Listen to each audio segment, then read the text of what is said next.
বলেন পার্লামেন্টে এসে দাঁড়িয়ে, সত্য কথাটা বলেন সাহস থাকলে, কিন্তু আমরা হাতে ভোট দিইনি তাই গণভোট মানি না। জুলাই সনদকে বাইপাস করে নিজের ইচ্ছায় ওনারা যে 12-14টা ভিন্ন মত দিয়েছেন ওটা বাদ দিয়ে যা থাকে সেই সনদের অংশটুকু নিয়ে ওনারা এই সংশোধন করতে চাচ্ছেন। ফ্যাসিবাদী চরিত্র কখনো দূর হবে না। এরকম সংবিধানে যারাই নির্বাচনে ক্ষমতায় আসবে তারাই আর একটা হাসিনা হয়ে ফ্যাসিবাদের জন্ম।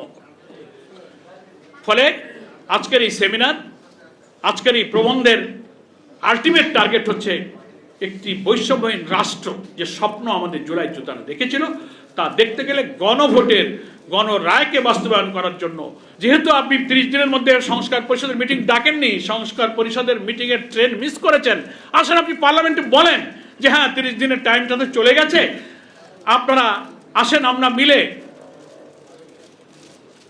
সংশোধন নয় সংস্কারের জুলাই সনদ দেখে আমরা আহ্বান জানাবো। আজকের এই সেমিনারের মাধ্যমে চিকিৎসকদেরকেও ধন্যবাদ দেব যে এই ফোরাম থেকে জুলাইয়ের রক্তাক্ত শহীদ এবং স্মৃতিচারণের মধ্য দিয়ে স্বপ্ন পূরণের যে আশাবাদ আপনারা করেছেন সে আশাবাদ পূর্ণ হবে যদি গণভোটের গণরায় বাস্তবায়ন করে এই পরিষদের অধিবেশন আহ্বান করা যায় এবং আমাদের গণরায় বাস্তবায়ন করা হয়। প্রধানমন্ত্রী তারেক রহমান সাহেব তিনিও তো গণভোটে হা ভোট দিতে বলেছিলেন, কি বলেছিলেন না? বলেছিলেন। তা আপনি নিজে ভোট দিলেন হাতে, তার অর্থ 84টি পরিবর্তনের ব্যাপারে আপনি হা বলেছেন, আইনমন্ত্রীও বলেছেন, স্বরাষ্ট্রমন্ত্রী বলেছেন। এখন নিজের দেওয়া ভোটকে আপনি অস্বীকার করবেন, ইগনোর করবেন? এটা কি ধরনের দ্বিচারিতা?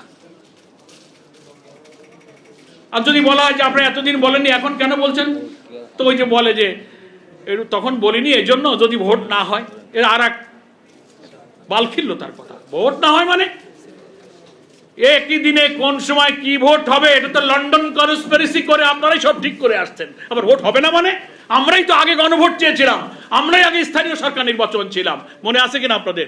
ওনারাই সেটা হতে দেননি। ফলে এই সমস্ত কথা বাংলাদেশের মানুষকে আর ভুল বোঝানো যাবে না। ওনারা এই কারণেই জুলাই সনদকে এড়িয়ে যাচ্ছেন যে জুলাই সনদের পুরাটা মানলে প্রধানমন্ত্রীর অসীম ক্ষমতা থাকবে না।